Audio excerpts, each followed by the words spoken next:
Nobody expected a 27-year-old to silence one of the most powerful women in American politics, but that's exactly what happened on live television with millions watching. Karoline Leavitt, a rising conservative voice, walked into the Capitol hearing room, knowing she'd be outnumbered, ousted, and underestimated. But what happened next flipped the entire room upside down. Pelosi came prepared with sharp questions, confident that she could corner Leavitt and discredit the Trump administration's economic record. But Karoline didn't flinch. Instead, she delivered a quiet confidence that caught everyone off guard, especially Pelosi. What began as a political ambush quickly turned into a generational clash of facts versus framing. This wasn't just a debate, it was a public reckoning. And the real twist, the most shocking moment, didn't come until the end, when Leavitt exposed something that even Pelosi's own party didn't see coming. So, before we dive, and make sure you stay until the end, because what Karoline says in the final moments changes everything. The chamber buzzed with quiet murmurs as Karoline Leavitt took her seat.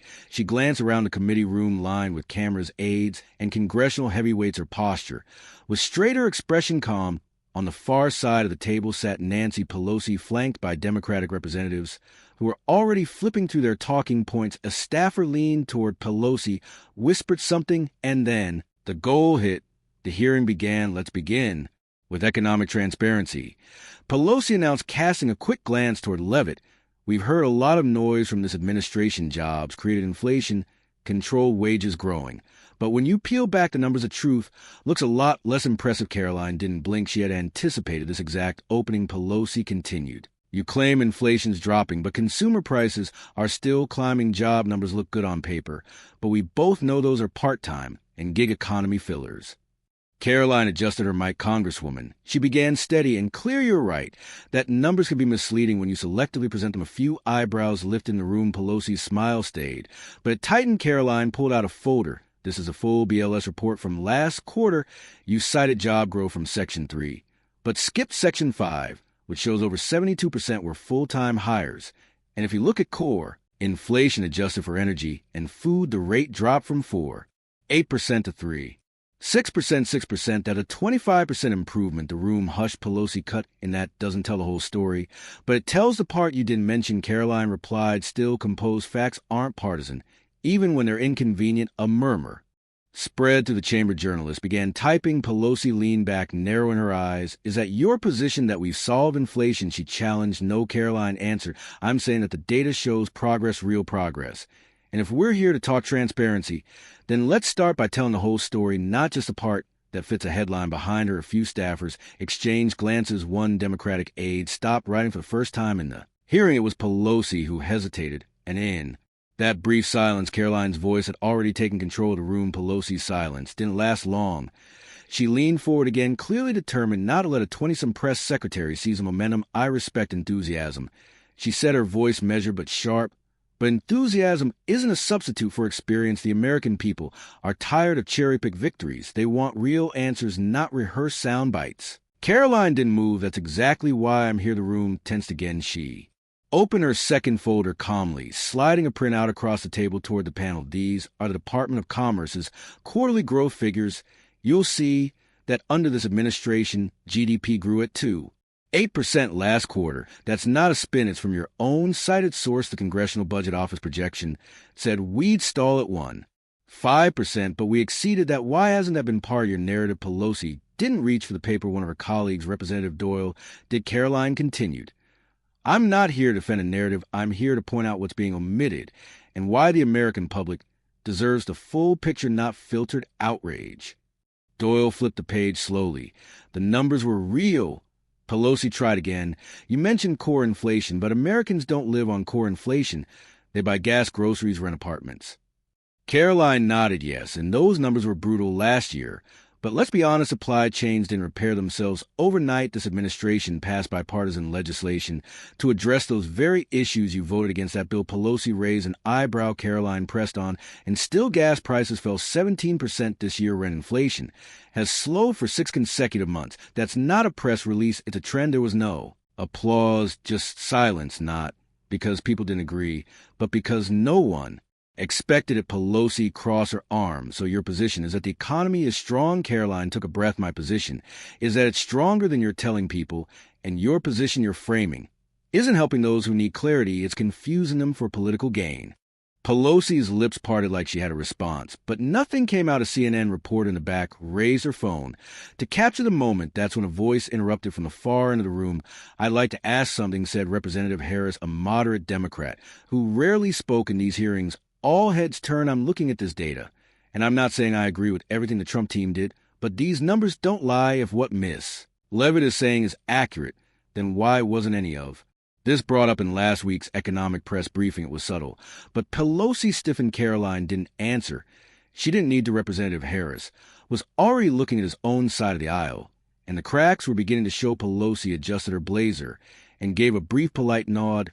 "Let's move on," she said, but everyone knew they weren't moving on, because in a single round Karoline had done something few had ever done before. She made Nancy Pelosi blink. The mood in the room had shifted. What started as a stage for Pelosi to dominate had turned into a battleground of fact. Reporters were now whispering behind open laptops, and even members of the committee looked unsettled. Karoline wasn't supposed to come in with this kind of composure, let alone data that undercut the Democratic narrative, but she wasn't done. A new speaker chimed in. "Miss Leavitt, since you're so confident in your numbers, tell me, how do you explain the millions of Americans still struggling with housing affordability?" It was Representative Delgado, one of Pelosi's close allies. He spoke with the practiced tone of someone who assumed he had just caught her off guard. Karoline turned her attention to him. "That's a fair question. Housing affordability is a serious issue, but we need to be precise about why it's happening." She tapped the folder again. "In 2020 and 2021, there was a national construction slowdown, permits dropped, labor shortages grew. That wasn't a Republican or Democrat issue. It was a national crisis. But under this administration, housing starts have rebounded nearly 14% in the last year. The market isn't fixed, but it's recovering." Delgado opened his mouth, but didn't speak. She added, "And while we're talking about affordability, why has no one here mentioned that median wages rose 3% over the same period? Not record-breaking, but enough to outpace inflation for the first time in years." That point hit hard. Representative Doyle, still flipping to the handouts, nodded slightly. Pelosi interjected, her voice sharper. "Now you're ignoring the pain people feel at the grocery store. You're painting over it with percentages." Karoline met her gaze. "No, I'm showing that we've made progress. People still feel pain, yes, but telling them nothing has improved is dishonest. It era distrust, especially when it's politically convenient to act like the sky is falling." A murmur ran across the room again. This time it wasn't just Republicans whispering. Pelosi adjusted her chair, then motioned toward the next speaker. But Karoline held her ground. "Before we move on," she said, "I'd like to make one final point." Pelosi hesitated, but didn't object. Karoline lifted a single-page chart that she said is the unedited version of the economic snapshot used in your press release. "Last week, your office clipped out the part showing real wage growth. You left in only the part where consumer confidence dipped." She paused, letting the silence fill the room. That wasn't oversight, that was a choice. Camera zoomed in. One aide in the back immediately stepped out with a phone. To his ear, Pelosi sat still, her expression unreadable. Karoline continued, "If this hearing is about transparency, then let's actually be transparent." It wasn't a speech, it was a challenge, and no one, not even Pelosi, responded. Outside the building, social media was already exploding. Clips of Karoline's calm dismantling of the talking points were being uploaded by the second. Hashtags with her name were trending. Inside, the hearing pressed on. But something had shifted for good. Karoline Leavitt wasn't just defending a platform anymore. She was redefining the conversation. The hearing dragged forward, but the energy had changed. Karoline had pierced the narrative with precision, and even those who came in ready to dismiss her were now listening more carefully. Representative Green, another Democrat, tried to regain control. "Let's not forget who we're hearing from today. This is a spokesperson for a former president who left this country with record deficits in a divided nation.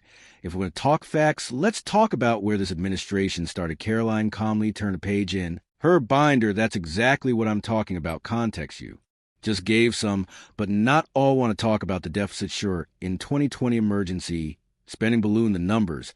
But do you know what happened next?" She looked up. "We cut the deficit by over $1.3 trillion the very next fiscal year. That's the largest one-year drop in U.S. history."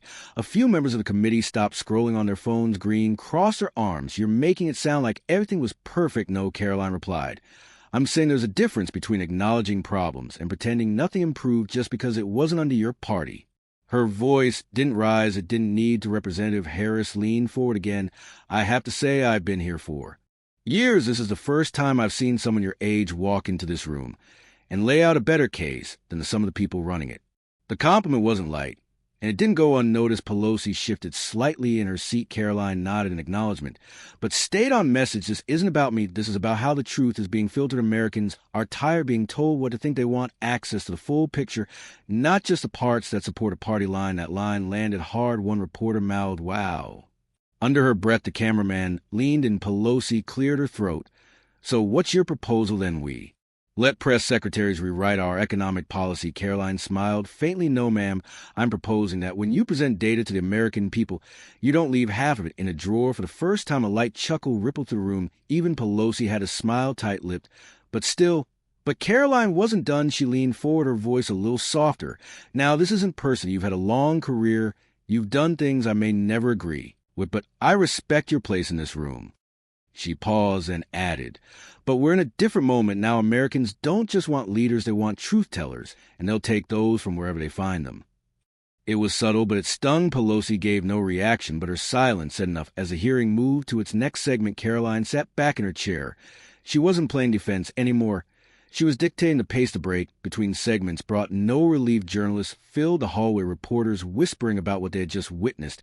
A few even abandoned their planned angles, switching headlines on the fly inside the chamber palaces. Team regrouped quickly, whispering across the table and flipping through their notes with quiet urgency. Karoline stayed.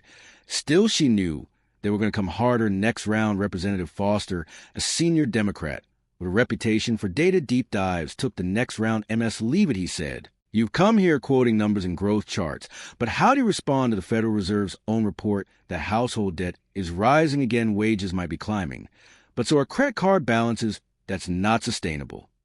Karoline leaned, and that's correct, debt is rising, but it's not the full story. Debt-to-income ratios are still below pre-pandemic levels. What that tells us is that people are spending more, yes, but not irresponsibly. They're catching up on delayed purchases, travel, repairs, tuition.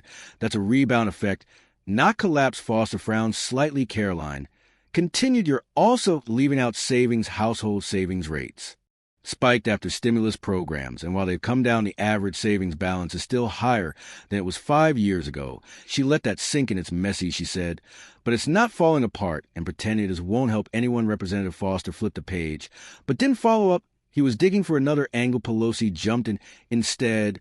"Are you saying Americans are fine with higher prices, that they should just accept it?" Karoline answered quickly, "No, I'm saying they deserve leaders who tell them the truth, that inflation is real, that recovery is uneven, but that progress is happening. That's not spin, that's respect." The room was quiet again. Representative Lawson, a newer Democrat, raised a hand slightly. "You keep bringing up transparency, but you work for the Trump camp. Transparency wasn't exactly their strong suit. Why should we believe this version of the story?" Karoline didn't blink. "Because I'm not asking you to believe me. I'm asking you to look at the numbers yourself. I brought every source, every citation. You can verify every word." She looked directly at him. "You don't need to trust me. Just read." He looked down. His hand dropped for the first time. The committee wasn't questioning Karoline.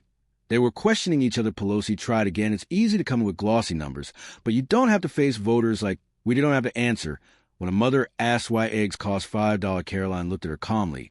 "But I do answer every day. I speak to the press. I take questions. I face critics. And I don't filter answers to fit a side or tone." Sharpened just slightly. "The difference is I'm not blaming the data when it doesn't match my message." Attention was visible now. Several Democrats sat back. No one interrupted her anymore, not because they agreed, but because they realized she came armed with more than just a talking point. She came with receipts. And with each one, the room shifted closer to her side. Outside the hearing room, clips of Karoline's responses were already being shared across social media.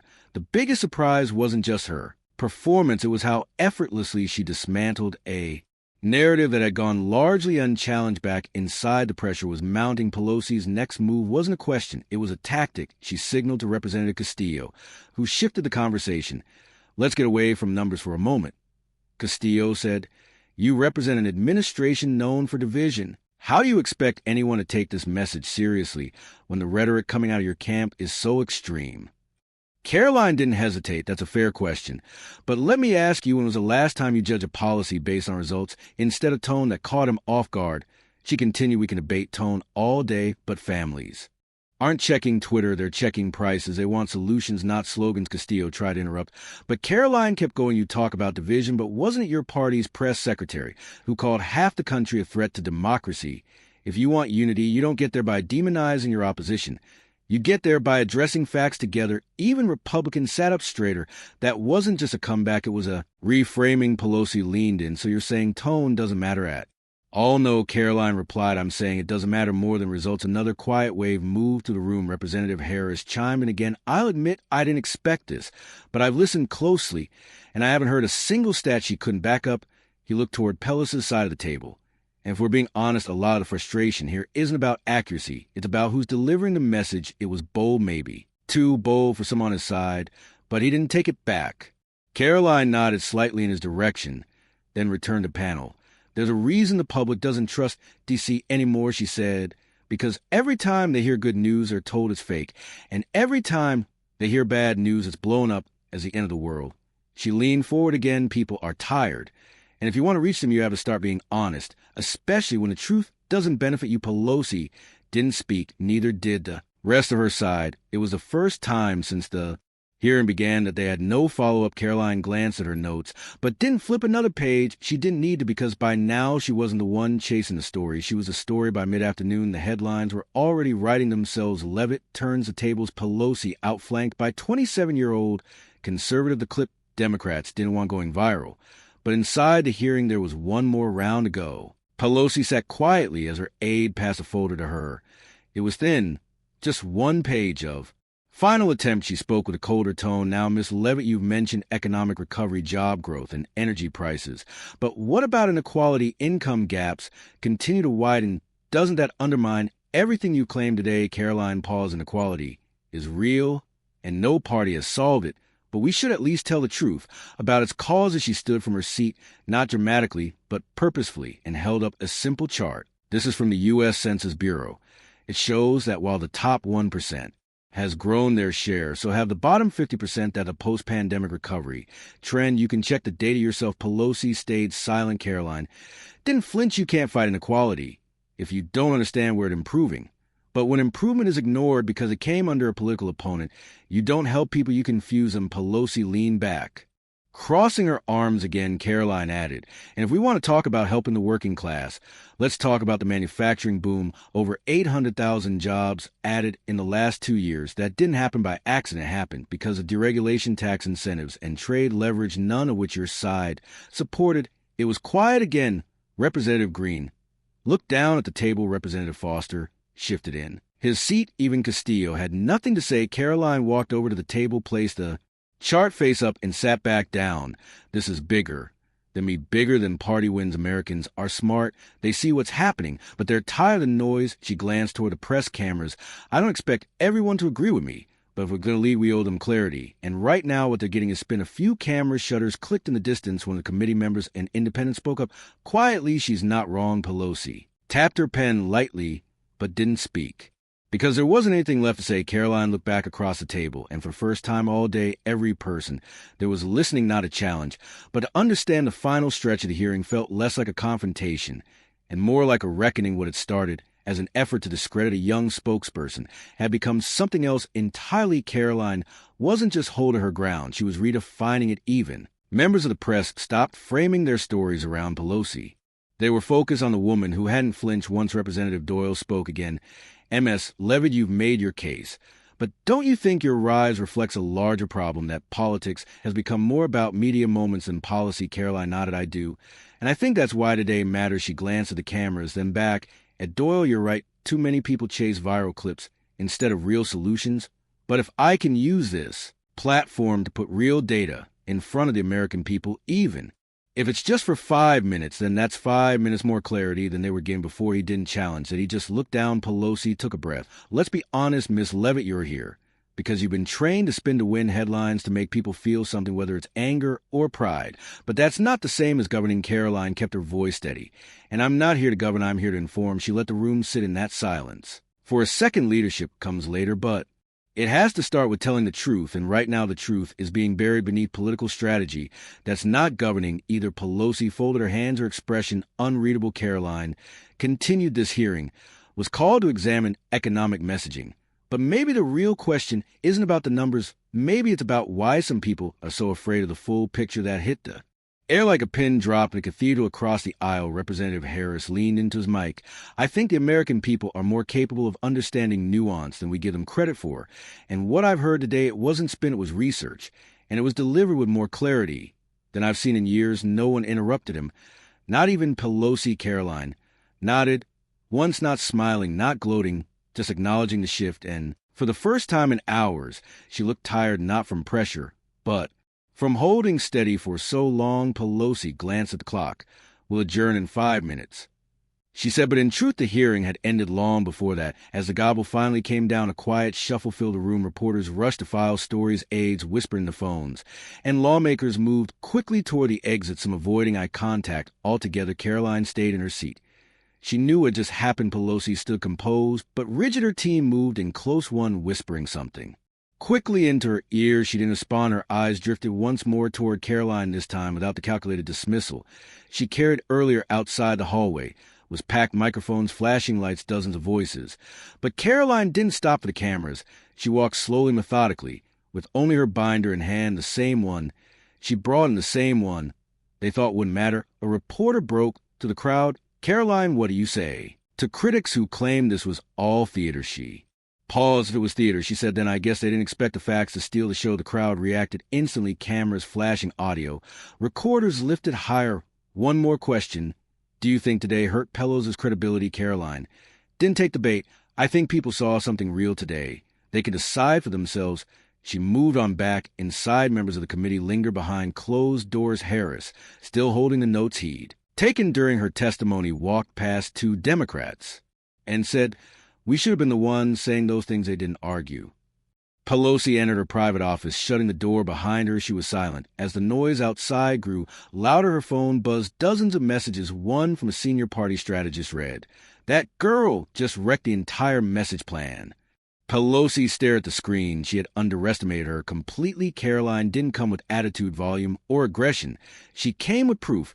And even those who disagreed with her couldn't deny that her voice had broken to the noise across Washington. Think tanks, talk shows, and political advisors scrambled to respond. A clip of Karoline calmly citing real wage growth had already reached 1 million views by the hours, and it would triple. And by morning, it would be one of the most talked about political exchanges of the year, not because of theatrics, but because it made the silence louder than the arguments. The next day, the headlines were relentless. Late's calm crushes Pell's rhetoric. A new star rises on the right. Even Democrats admit she had the facts. Morning shows across the country replayed clips of the hearing. Hosts who usually dismissed Trump allies took a different tone, not because they suddenly agreed, but because they couldn't ignore what they saw. She didn't yell, she didn't deflect, she didn't stumble. Karoline Leavitt just answered with facts, with confidence, and with a clarity that left even longtime politicians scrambling. Political analysts noted the shift. One said, we've seen plenty of viral moments in Congress, but this wasn't just a moment, it was a message. Another added, if this is the future of conservative communication, Democrats are going to have to rethink everything. At the Capitol, staffers from both parties were still talking about it. Some were frustrated, others impressed. A few silently wondered how a 27-year-old had managed to pull off something their own party struggled with for years, making complicated policies sound simple and honest. Even Representative Harris, who rarely gave interviews, made a brief comment to the press. She didn't come here to grandstand. He said she came prepared, and she made that room stop and listen. Meanwhile, Karoline remained quiet. No press tour, no victory lap. She returned to her office, sorted her notes, and called her mother. It went well, she said simply, and that was all. Later that evening, she scrolled through her phone, dozens of texts, hundreds of mentions, but one message stood out. It was from a well-known economist who had once criticized the Trump administration. His message read, didn't expect to agree with you, but you were right. Data over drama. She smiled slightly and locked the screen. At the other end of town, Nancy Pelosi sat in a private strategy meeting. Her team debated how to get back in front of the narrative. They discussed new messaging angles, updated talking points, and upcoming interviews. But everyone knew the truth, and no matter what they said next, people had already seen what happened, and they weren't going to forget it. Karoline Leavitt didn't just shut down Pelosi. She reset the tone of the debate and maybe, just maybe, changed the expectations for what political truth-telling was supposed to